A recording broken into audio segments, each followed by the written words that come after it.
Deep down I thought that there would always be an us. Since you disappeared, I know the time don't wait for no one. You gotta say what you want. If you were here with me now, I'd tell you you're the one. 'Cause you're the closest thing to an angel that I ever met. So don't you worry, I'll never forget you. Know that you can't be here by my side. I feel you near me when I close my eyes. So I won't let your memory come to an end. When I said forever, that's just what I meant.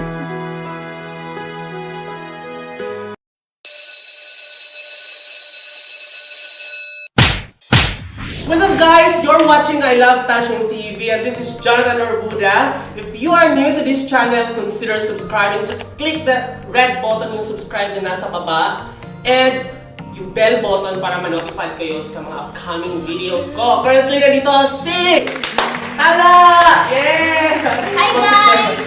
This is Lauren Balanay. 55 years old. Wow! Ito siya kasi after 6 years, nakikita ulit tayo. Just to give you a heads up guys, 6 years na kami hindi nakikita, pero 4 years kami Correct. sumasayaw. So actually, ito na yung pinaka-reunion namin. At After magpakain 6 ka years. mamaya. Ay, libre ka, Okay, balita ko sige. mayaman ka na eh. Dapat Wow! panood ka sa Naging TV. extra kasi ako sa ano. Sa TV. So, mali. Okay, so ngayon, tuturuan natin ngayon kasi kailangan na natin ipamana talaga yung sayaw natin. Kasi since tumatanda na ang mga bida sa mga videos, ipapamana na namin sa ating mga viewers. And this techniques, instructional video, very beneficial para sa inyo kasi magagamit ito sa mga future na mga sayaw ninyo. Pamana na yan. Tapos na tayo. Iba na naman ang context ng ating mga videos sa mga susunod. So yung mga sayaw-sayaw, hinga-hinga na muna tayo. So, here are the top 5 stunts. Number 1, power tumbling. Ito yung ginagawa lalo na kapag ballroom. Ballroom talaga siya, di ba? So, tuturuan natin ito yung tamang technique. First, kung halimbawa, pwede i-transition nyo sa sayaw nyo. Halimbawa, ito yung nakaganyan kayo. So, itatalikod mo na lang si partner. Ganyan. And then, forward natin para makita natin. Yan. Tapos, ihihiga mo siya. So, ang technique naman sa babae is straight lang talaga siya. Maging stiff lang siya. And then, hihiga. Pak. Tapos, dadayain na lang natin. Pwede natin hihilahin natin siya pa konti, parang ganon. Para merong space na parang kunyari, umatras ka. So, after nun, may pwersa ka na kasing pahilang ganon. Pwede na si girl ganyan. Tatumbling siya, then hihilahin mo siya dito, then ganyan. Then aura. O, diba? One more. Kabila. Ito. Transition mula sa halimbawa. Kahit anong sayaw yan. Ang transition lang is iikot lang. Then hawak. Pak. O, forward ka muna konti. Then higa. Konting atras. Tumbling, hila, aura. See? So, front.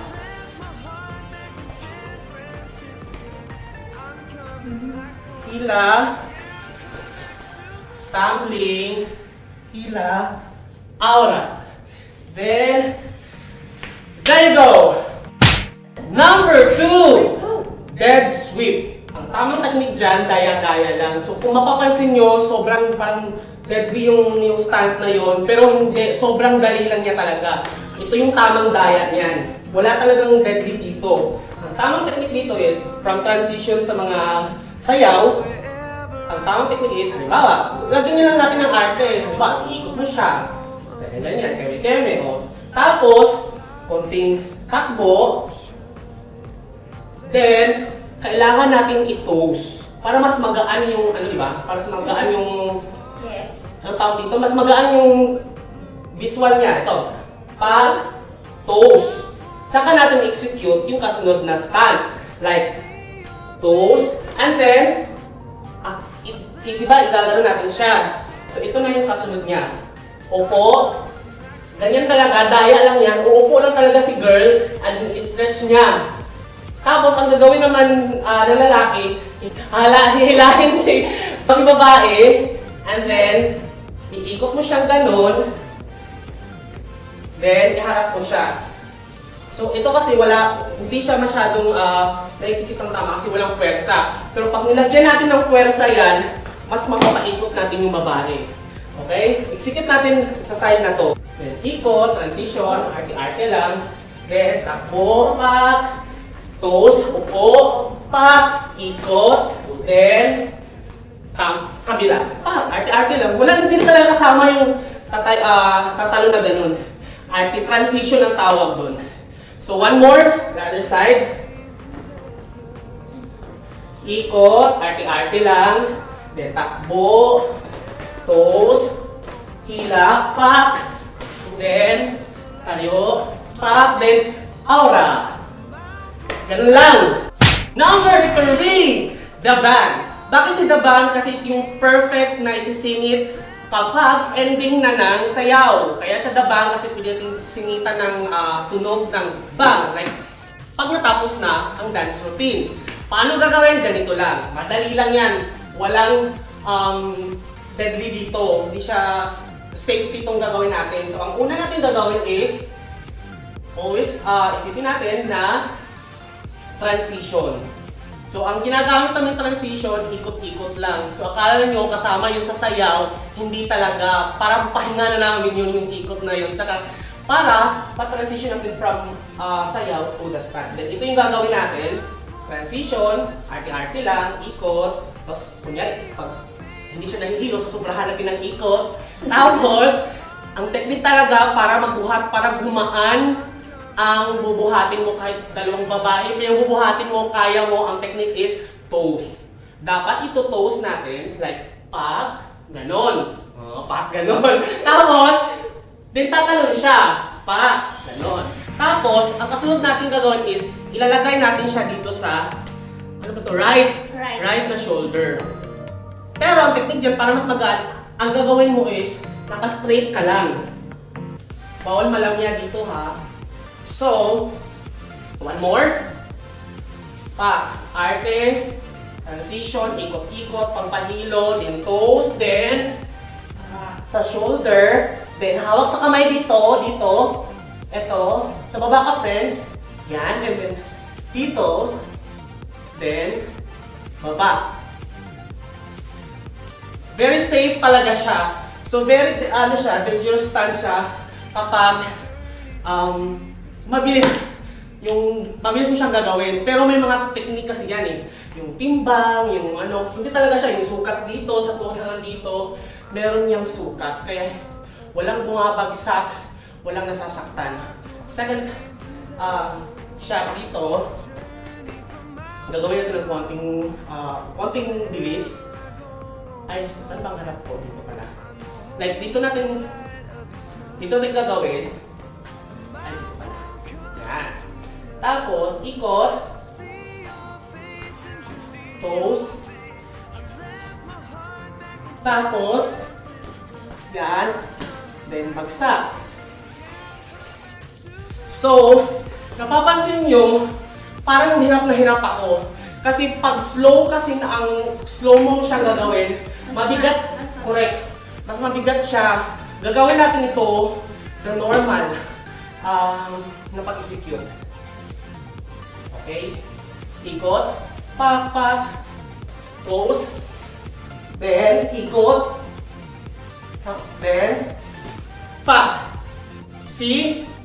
Mas madali siya kapag mas mabilis. Okay? There you go. Number 4, flying lemur. Ito yung parang lumilipad na lemur. So, ganito ang execution niyan. Ipapakita muna natin yung slow-mo. So, yung yung 1, 2, 3, parang bilang. Sige. Tapos, kunyari, transition, gano'n ang parating naisip. So, ikot kunyari, aura-aura lang, then takbo, then tigil. Kahit saan ka pwedeng tumigil ha. Pwedeng dito, pwedeng dito, kahit saan, basta pag may pwersa na, pwede na natin iangat yung paa ng babae, pak, and then, lilipad na siya. So the concept nito ay, sige, gawin mo natin ang dahan-dahan na. Sige, 1, 2, 3.